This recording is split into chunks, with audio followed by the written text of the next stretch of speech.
Alhamdulillahi Rabbil Alamin. Wassalatu wassalamu ala ashrafil anbiya wa imamil mursalin Sayyidina wa habibina wa maulana Muhammadin wa ala alihi wa sahbihi ajma'in. Hasbunallahu wa ni'mal wakil, ni'mal maula wa ni'mal nasir.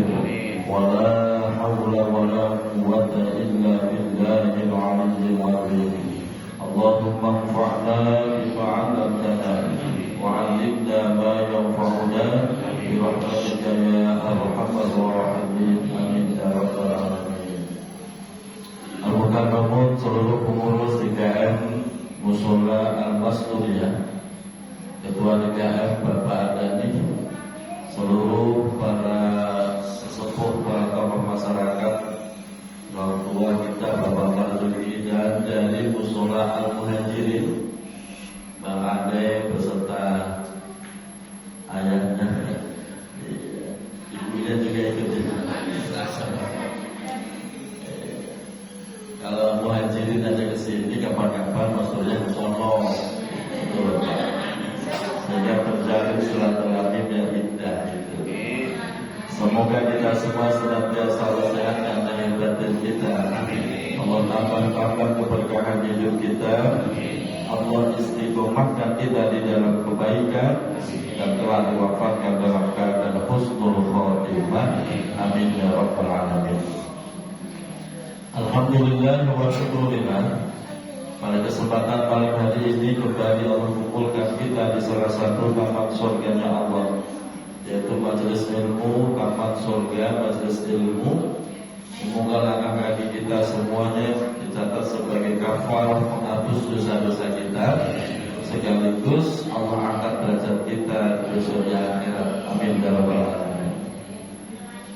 Bapak Ibu jamaah yang dirahmati Allah, melanjutkan kajian Nasha'irul Ibad, masih pada Babul Khumasi, makalah yang ke-15 kemarin kita belum selesai, yaitu saya mengingatkan kembali sedikit pada makalah ke-15 itu dijelaskan bahwa kita hendaknya berpikir pada 5 perkara, sehingga dengan berpikir itu akan menghasilkan sesuatu yang bermanfaat untuk diri kita, keimanan kita, dan kesuburan daripada akidah, kekuatan akidah kita kepada Allah.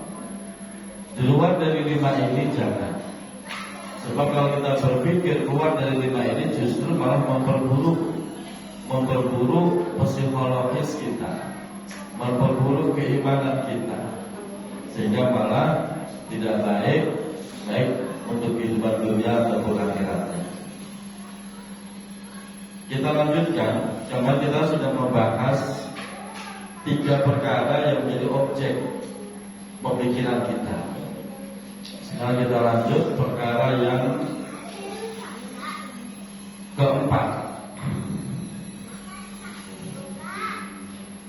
Wa minha fikratun fi wa'idillah ta'ala. Wa minha, dan sebagian dari 5 perkara yang menjadi objek pemikiran kita adalah fikratun fi wa'idillah, yaitu hendaknya kita berpikir fi wa'idillah, pada ancamannya Allah, pada ancamannya Allah Subhanahu wa ta'ala. Kemarin kita sudah disuruh berpikir satu tentang tanda-tanda ayat-ayat Allah, sehingga dengan memikirkan ayat-ayat tanda-tandanya Allah akan melahirkan tauhid dan keyakinan kita. Yang kedua, kemarin kita sudah bahas untuk berpikir tentang nikmat-nikmat Allah, sehingga akan melahirkan rasa cinta dan mahabbah, syukur kepada Allah. Yang ketiga, kemarin kita sudah bahas agar kita berpikir tentang janji-janjinya Allah, sehingga kita akan termotivasi untuk semakin tekun di dalam ibadah. Dan yang keempat, sekarang ini adalah kita hendaknya berpikir dalam masalah ancaman Allah. Bapak Ibu dirahmati Allah, Al-Quran hadir itu basyirah wa nadhira. Al-Quran hadir itu memberikan kabar gembira sekaligus nadhira. Nadhira itu peringatan, kabar yang tidak baik, kabar yang mengerikan. Salah satu contoh, Al-Quran itu selalu menginformasikan sesuatu dengan seimbang. Contoh di dalam ayat ini Bapak Ibu. Innal abrara lafi na'im wa innal fujjara lafi jahim. Di situ dua ayat Allah menegaskan, innal abrara, sesungguhnya orang yang selalu berbuat kebaikan, lafi na'im, maka akan berada di surga na'im, tempat yang penuh kenikmatan. Di ayat berikutnya, wa innal fujjara lafi jahim, dan sesungguhnya mereka yang senang berbuat maksiat dan dosa, ancamannya apa? Lafi jahim, akan ditempatkan di neraka jahim. Nah ini bahwa Al-Quran selalu memberikan informasi dua hal yang seimbang, agar kita satu sisi kita punya harapan bagus tentang janji nikmat pahala dari Allah, satu sisi kita punya rasa takut dengan ancaman siksa dari Allah Subhanahu wa Ta'ala, sehingga kita jadi pribadi yang sempurna. Satu sisi kita ibadah yang ngarep pahala, satu sisi kalau kita nggak ibadah takut dengan siksaan Allah, sehingga kita akan terus dalam ketakwaan, terus dalam ketaatan. Contoh lagi pada ayat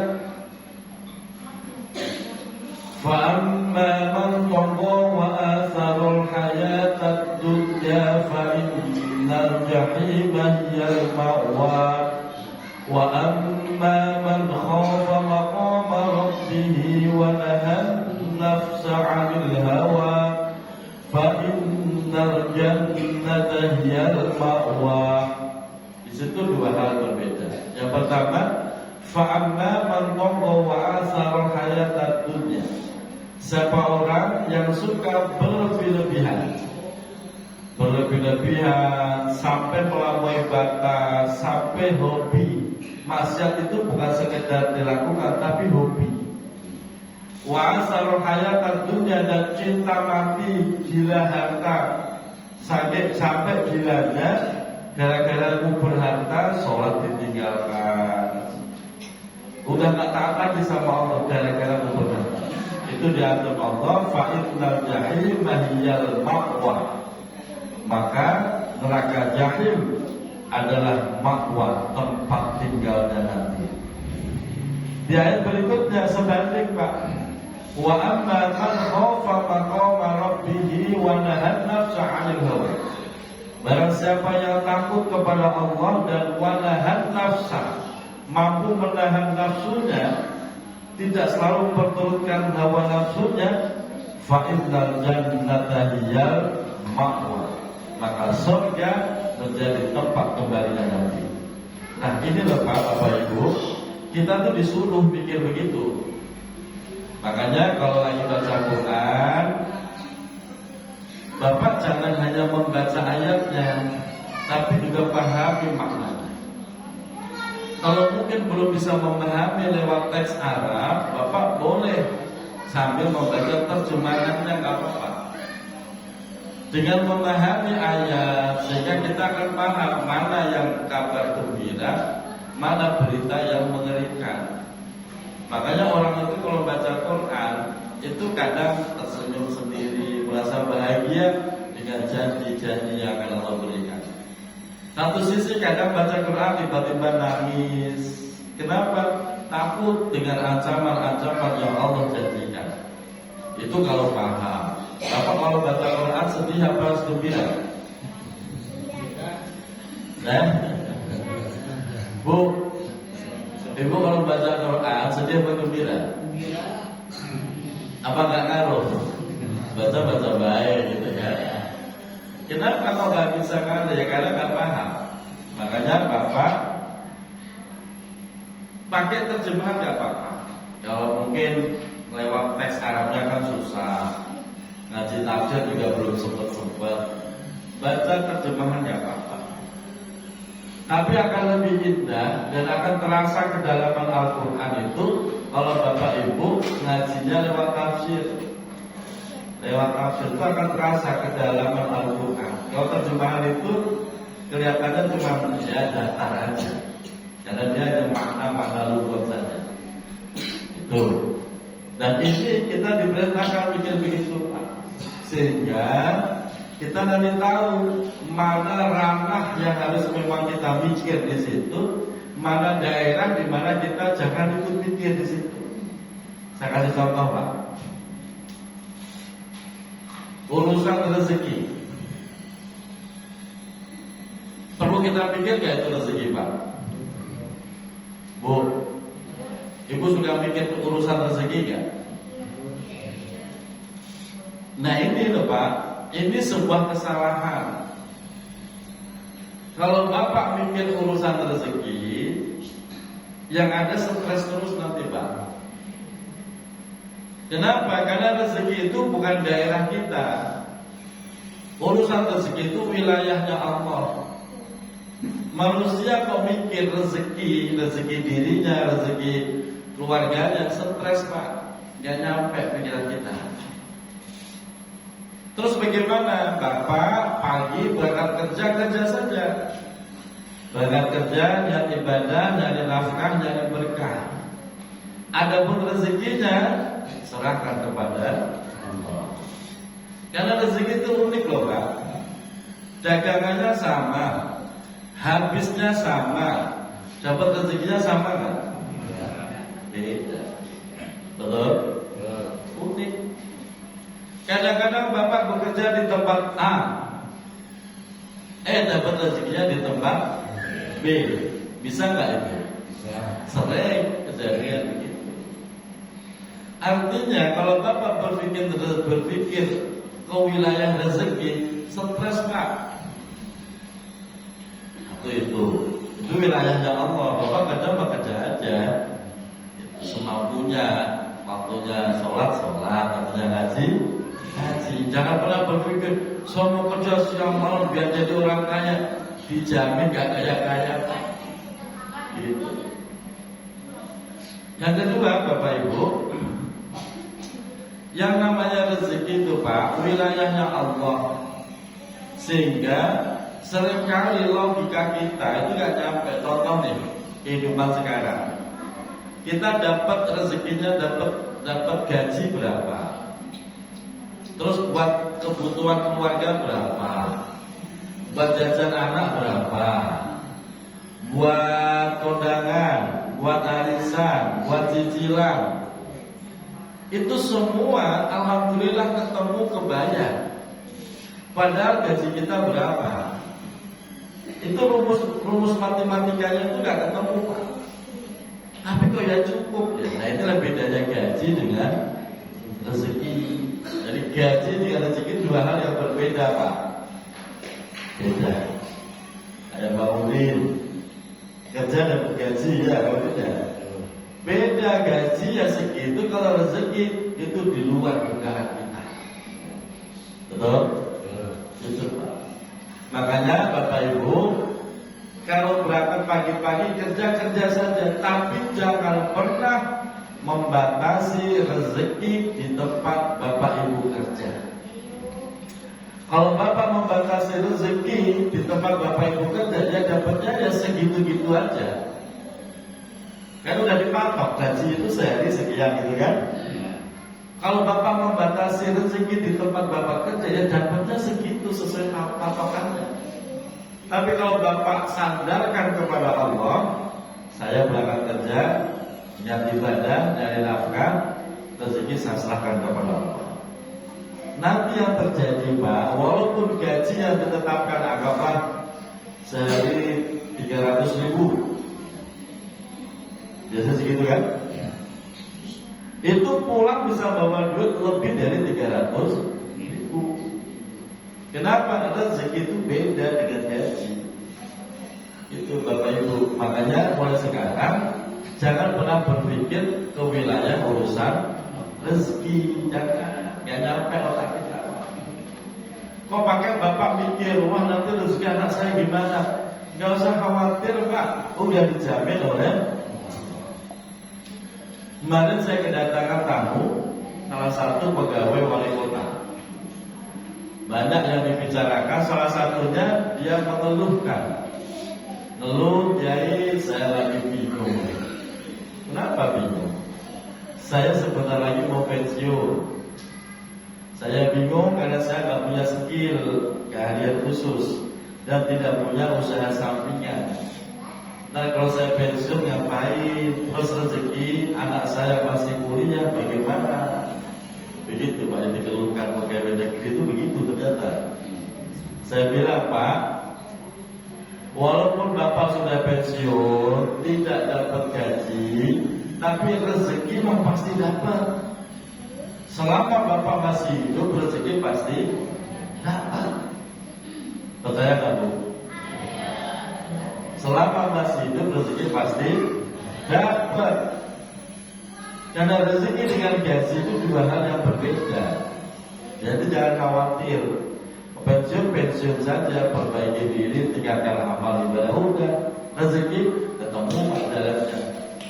Nah ini loh maksud saya, ada wilayah di mana kita jangan berpikir di situ Pak.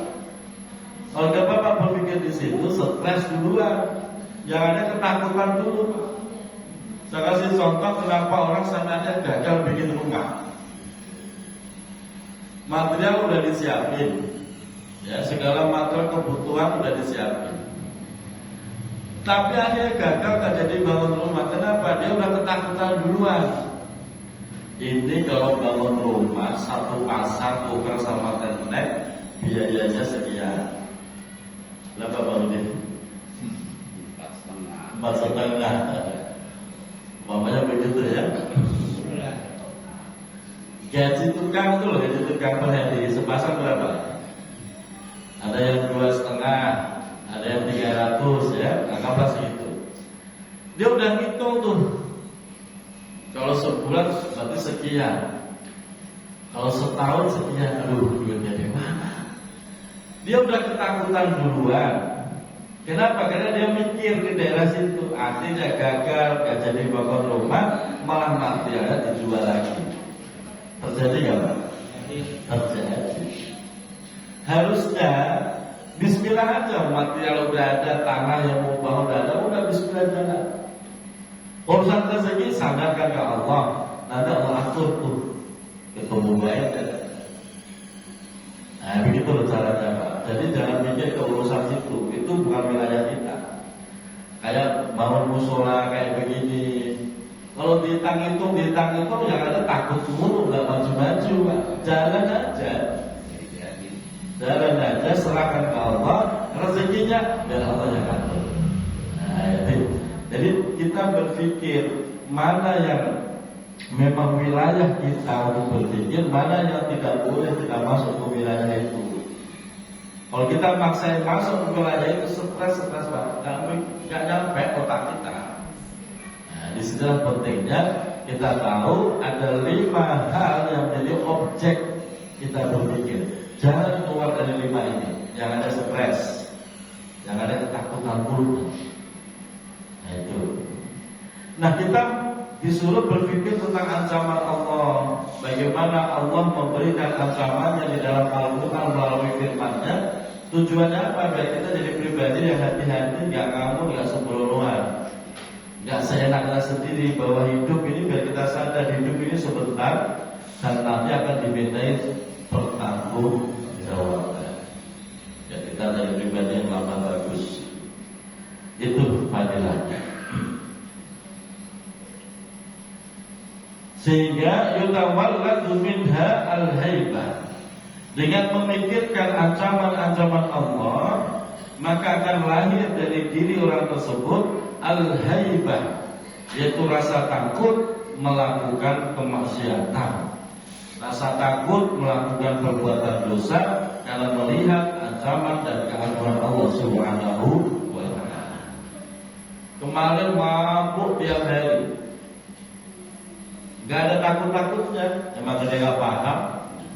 Begitu sudah paham bagaimana ancaman bagi pemabuk, bagaimana siksaan bagi pemabuk, bagaimana nanti di neraka siksaan bagi pemabuk, akhirnya dia paham. Begitu paham, dia takut nggak mabuk-mabuk lagi. Kemarin tinggalin sholat biasa saja, nggak ada nesel-neselnya, nggak ada takut-takutnya, ada. Ada nggak orang mukmin tinggalin sholat tapi nggak ada nesel-neselnya? Kenapa? Karena nggak paham Pak dengan ancaman Allah. Coba kalau dia mau ngaji aja, dia mau ngaji bagaimana ancaman Allah bagi orang yang meninggalkan sholat, ancaman Allah bagi orang yang melalaikan sholat, ancaman Allah bagi orang yang mengkhianati, menganggap sholat tidak wajib. Bagaimana ancamannya? Dia baca semuanya itu, dia paham, insya Allah dia tidak berani lagi ninggalin sholat. Itu pentingnya Pak. Aneh-aneh Pak, agamanya Islam, tahu kalau kewajibannya sholat, tapi nggak pernah dikerjakan. Atau contoh lain, suami galak sama istri, ada? Di sini nggak ada ya, yang di rumah ada. Kenapa sih suami istri galak sama istri, pelit sama istri? Karena nggak paham. Coba kalau suaminya mau ngaji aja, ancaman suami yang galak, main tangan, pelit, nggak bisa membahagiakan istrinya dan seterusnya, dia akan berubah jadi suami yang romantis, baik hati, dermawan. Gitu. Makanya Bu, kalau ada suami galak suruh ngaji. Kalau suaminya nggak mau ngaji, galaknya nggak hilang-hilang, pelitnya juga nggak hilang. Yang lebih parah apa istri sendiri mampelit, apa istri orang lain. Ada suami mulai begitu. Di sini ada. Itu gara-gara nggak ngaji itu begitu Pak. Salah menetapkan. Sama istri sendiri malah pelit, sama istri orang lain. Dermawan itu namanya nggak paham, atau mungkin ngajinya salah guru, salah ilmu, sesat jadinya. Istri udah sampai teriak-teriak sampai nangis, nggak keluar duitnya. Giliran istri orang, bang bakso, OTW begitu. Ada suami begitu.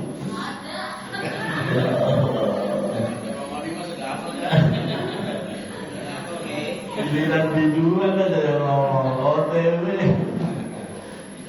Gaji, makanya gaji tak biar paham. Nah, itulah pentingnya mengetahui ancaman Allah. Yang kelima, yang terakhir, wa fikratun fi taqsiri nafsihi. Berfikir fi taqsiri nafsihi, di dalam kekurangan dirinya sendiri. Kita itu biar mikir Pak, bahwa kita itu manusia lemah, banyak kekurangannya, betul? Kita sadari diri kita. Itu penting. Sebab kalau orang lupa kekurangan dirinya, lupa bahwa dia punya aib, maka yang ada ya kesombongan, yang ada yang arogan, menang-menangan, sok, jadi orang yang sok begitu. Makanya kita disuruh mikir taksiri nafsihi, kekurangan yang ada dalam diri kita. Bisa jadi kita punya kelebihan mulut kita, kalau ngomong pinter, kita disuruh kerjain nggak bisa, kan ada orang model begitu Pak. Kita pikir tuh, saya kelemahan saya di sini, sehingga saya harus begini. Semakin sering orang itu berpikir tentang kekurangannya, bermuhasabah, menghitung dirinya, itu semakin bagus. Sehingga di situ ma'isalillahi ilaihi, sehingga dia akan terus berbaik sangka, bersyukur kepada Allah Subhanahu wa ta'ala. Seperti contohnya, Seperti contoh, umpamanya ini cerita-ceritanya nyata, Pak. Saya punya jamaah tinggalnya di belakang Kubah Mas Bapak, Pacuan Kuda, ya, daerah dekat situ lah. Komplek mana ini? Dia itu hanya lulusan SMP, tapi dia punya anak buah 55 orang. Keren ya Pak? Keren dong. Dan anak buahnya semua sarjana. Lebih keren lagi ya Pak? Ini orang, saya bilang, kalau bapak nggak pinter-pinter meraba diri, yang ada bapak adalah sombong, songong, angkuh. Oh gitu Ustaz? Ya iya coba. Bapak cuma lulusan SMP, anak buahnya sarjana, nyombong nggak bapak? Ya iya, ya itu kan sombong itu Pak. Bapak cuma lulusan SMP, punya anak buah 55, yang ada nyombong apa nyukur? Ya nyombong. Nah itu. Harusnya koreksi diri kita. Ya Allah, terima kasih ya Allah. Saya hanya lulusan SMP, tapi bisa memimpin para sarjana. Alhamdulillah, terima kasih ya. Itu kalau mau berpikir kan begitu Pak. Kalau mau berpikir tentang kekurangannya. Tapi kalau nggak mau berpikir ya ada nyombong. Lo walaupun sarjana dari anak buah-buah kan begitu aja Pak. Makanya berpikir ya Allah, saya cuma lulusan SMP, Allah kasih kekayaan, punya anak buah sampai 55. Terima kasih ya Allah. Yang ada begitu Pak.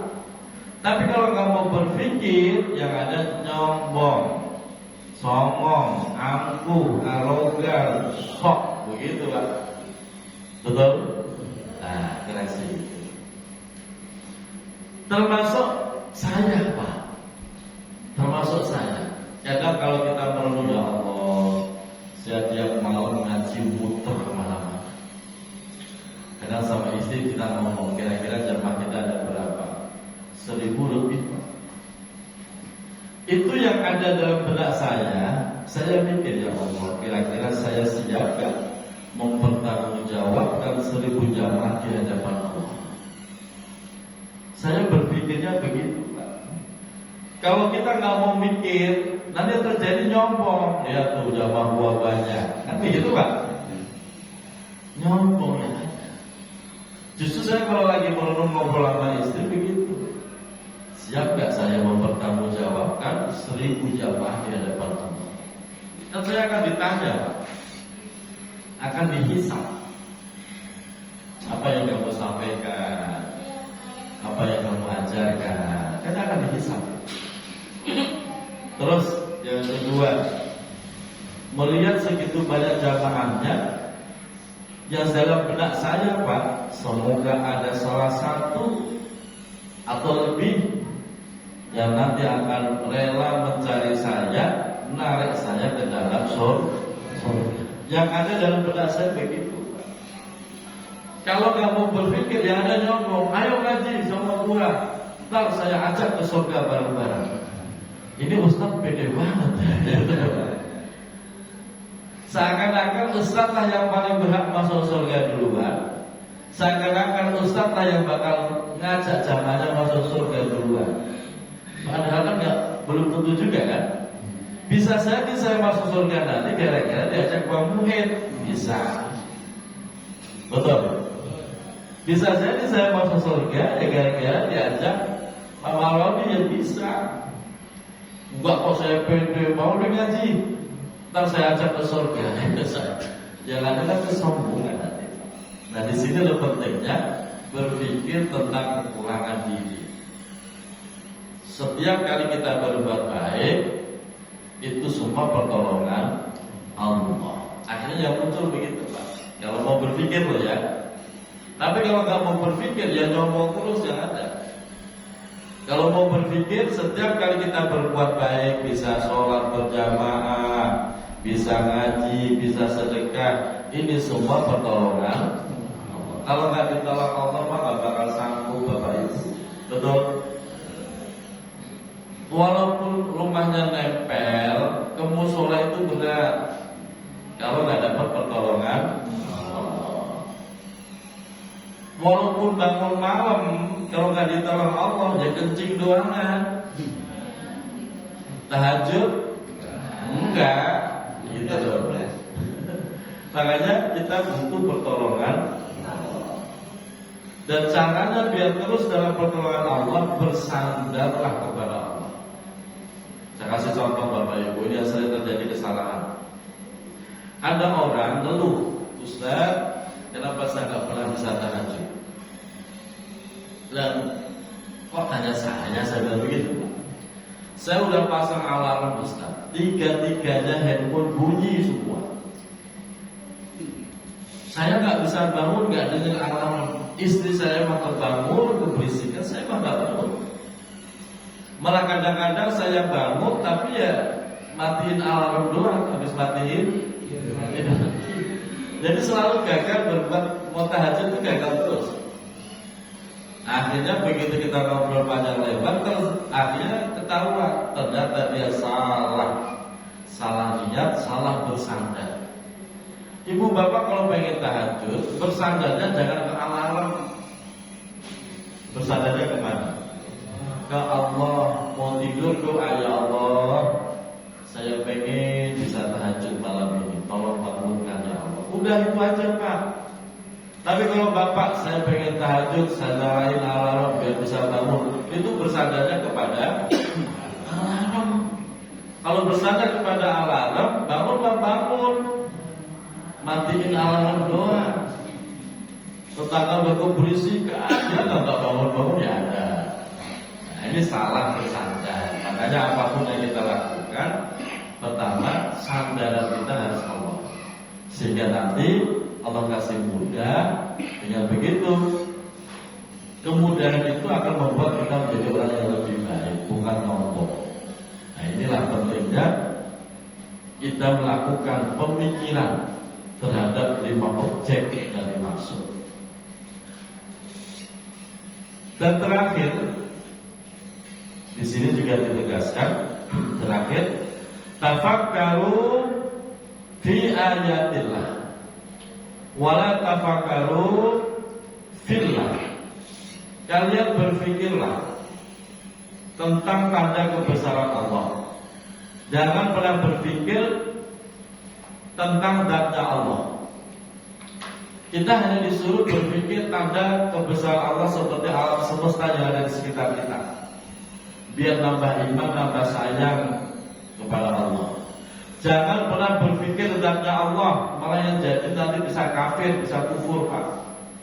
Bapak Ibu jangan sampai terlintas dalam pikiran kita, Allah itu seperti apa sih? Itu setan, bisikan setan. Begitu muncul pikiran kita begitu, langsung buru-buru dibuang Pak. Astagfirullah. Gak boleh kita. Kadang-kadang terlintas, Allah itu di mana sih? Jangan, gak boleh. Kita hanya iman bahwa Tuhan kita Allah. Buktinya apa? Adanya alam semesta, pasti ada yang menciptakan. Betul? Yang menciptakan pasti zat yang maha agung, maha kuasa. Gak mungkin yang menciptakan itu manusia, itu gak mungkin. Pasti seorang Tuhan. Dan Tuhan pencipta alam semesta adalah Rabbul Alamin, Allah Subhanahu. Nah, itu caranya Pak. Mohon maaf, ini penting saya sampaikan, karena banyak orang habis ngaji tahu-tahu ngeblank Pak pikirannya. Ngeblank, gak mau sholat lagi, gak mau iman lagi. Kenapa? Saya gak mau sholat kalau belum melihat Allah. Udah kayak Bani Israel Pak. Bani Israel disambar geledek, mampus Pak, gara-gara begitu. Iya, fa'akhadhat humus sha'iqah. Pengen lihat, wahai Musa, tunjukkan di mana Allah. Sambar geledek Pak, langsung mati. Jangan. Kita cukup melihat kebesaran Allah. Ada bumi, ada air, ada langit, ada gunung, semua ini pasti ada menciptakan. Dan yang menciptakan gak mungkin manusia. Pasti zat yang sangat agung, dan itu adalah Tuhan semesta. Allah Subhanahu. Begitu Bapak Ibu ya. Semoga Allah selamatkan iman akidah kita, bahagia dunia, bahagia akhirat. Wallahu a'lam bishawab. Assalamualaikum warahmatullahi wabarakatuh.